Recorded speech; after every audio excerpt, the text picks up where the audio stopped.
Welcome back, Guardians. Weird. Somehow or another, my broadcast stopped, or I was in the press the record button.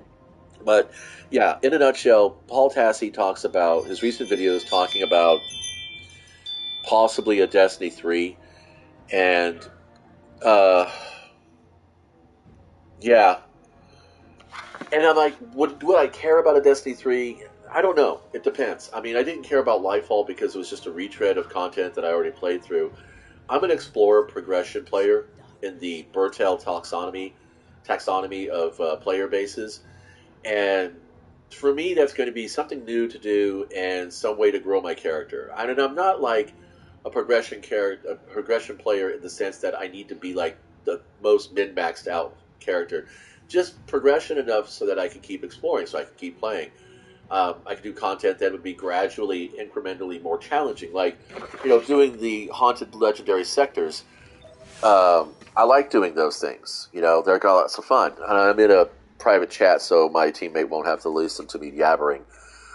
But the point being is that I understand what Tassie is saying because as an artist myself, I can get so close to finishing a canvas and actually even finishing a canvas and looking at it and going, no, something's wrong here. And I might set it aside for, a few days up to a month even, then come back into it with a fresh look and see where I made my mistakes or where I did things that I didn't want to do or did because I thought maybe that was going to be fun, but it really wasn't. And I might go in and I might like repaint over those areas or change those areas. But more often than not, I just gesso the fuck over everything. And my wife absolutely fucking dislikes that, but she's grown to appreciate that sometimes that is the best solution. Just wipe the slate clean and start over fresh. And this is what Bungie did with Destiny 1. When things started getting so cluttered and crowded in the game, mechanically speaking, that they felt it was just probably better just to write Destiny 2. Now, you can still play Destiny 1 from what I understand. So, all the bad feels I have about not being able to carry over my can't stop the signal emblem, which has a lot of, connection with my friends and clanmates because we would stay up at night in the chat keeping each other awake while we were streaming our gameplay. It was all on Twitch, so I don't even know if that stuff even still is there. But and then of course my Long Tomorrow armor, which is one of my favorite armors for the hunter, and then of course my entire collection of Volta Glass weaponry, including the Hesiod Vengeance, which I didn't earn until almost a month before Destiny 2 launched. Now, yeah, I could go back and play Destiny 1, but everybody I know is playing Destiny 2. Why would I want to go play a game that nobody else plays, just to, fart around in gear that, while it means a lot to me, I know it's still out there. It would be kind of fun to have it here in the game. And I have to say, if there was a way to pay Bungie to get that stuff in Destiny 2 or have it attached to my permanent Bungie account, I would probably do that. I would pay that faster than buying any kind of new content that they might come up with. Will I be getting the final shame? I don't know.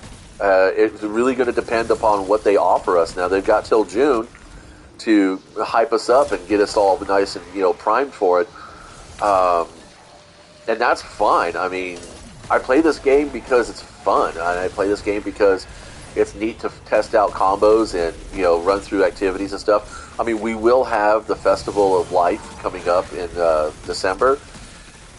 Maybe they'll even give us something for spring. I think we have like the Festival of Fools or something like that in spring for the April Fools season. But so there's stuff to do. I mean, it's not like we're going to be sitting on our thumbs retreading content over and over and over just to keep ourselves amused. But it's also a good time to take a break. And I guess really what I'm coming down to, the gist of it is, do I think Destiny needs a third iteration? I don't think so. I think maybe like taking the game down to its core, because they've already sunsetted content. We've already seen that they can do that. But if they like stripped it down to just its core, just the core game, while they worked on some kind of a new expansion in the background, that would probably be, I would be okay with that. Will they lose a lot of players for that? Probably.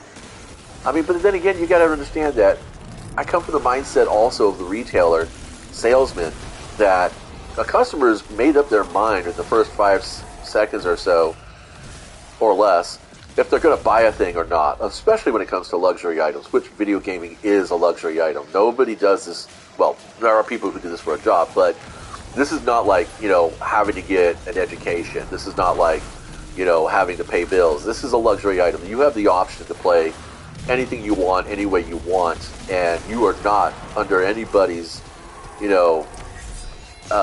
influence to do it a certain way in a certain, percentage. I mean, if you're doing that, then you need to reevaluate who you're playing with. Point being is that when it comes to a luxury item, you're going to be spending anyway, and that's the thing. And I think the players that will leave the game if Destiny, says they're going on a hiatus to revamp the content, they're just looking for a reason to leave anyway. They just wanted it to be their fault and not their choice. They wanted it to be Bungie's fault and not their choice, which I don't understand that. It's rat. It's as a hobbyist of behavioral science, that's the one thing that always kind of tickled my brain a bit, is that what they want it to be somebody else's responsibility to validate their choice. I don't ever do that. I don't need that. If I don't want to buy something, I'm not going to buy it. Doesn't matter how much the salesperson pushes me in. If I don't want to play something, I'm not going to play it, no matter how much anybody might be like, yeah, but it's really cool, blah, blah, blah, just try it. I says, well, you know what? When it comes to games, yeah, I'll try it. And I'll even go ahead and try to push towards the mid-game. But if by mid-game I'm not seeing any returns, if all I'm getting is depreciating returns, then bail time, and I've done that. I've done that with lots of games. I've done it with Halo, honestly. I mean, I didn't just come to PlayStation. I didn't come back to PlayStation just because of Destiny, and myself being a big Bungie fan from all the way back to Oni. I came back to PlayStation because I just was done with Halo, and after the fall of Reach and Bungie left the fucking project, I was kind of like, there's really no point in me wanting to continue, and I'm kind of glad I did. I didn't even keep my Xbox anymore. There wasn't anything else to play on it. Like I said, once I start reaching a limit of depreciating returns, it's kind of like, why are we still going crazy? And again, I'm one of those that I don't need somebody else to validate my choice. I will make that choice and I'll go for it. And I'm hoping that, anybody out there who's kind of been going like, well, I really want to take a break from Destiny, but I kind of feel bad about it. You know what? Take that break from Destiny. Don't feel bad about it. I mean, seriously. There's enough people in the game playing that, Bungie overestimated their projections this quarter.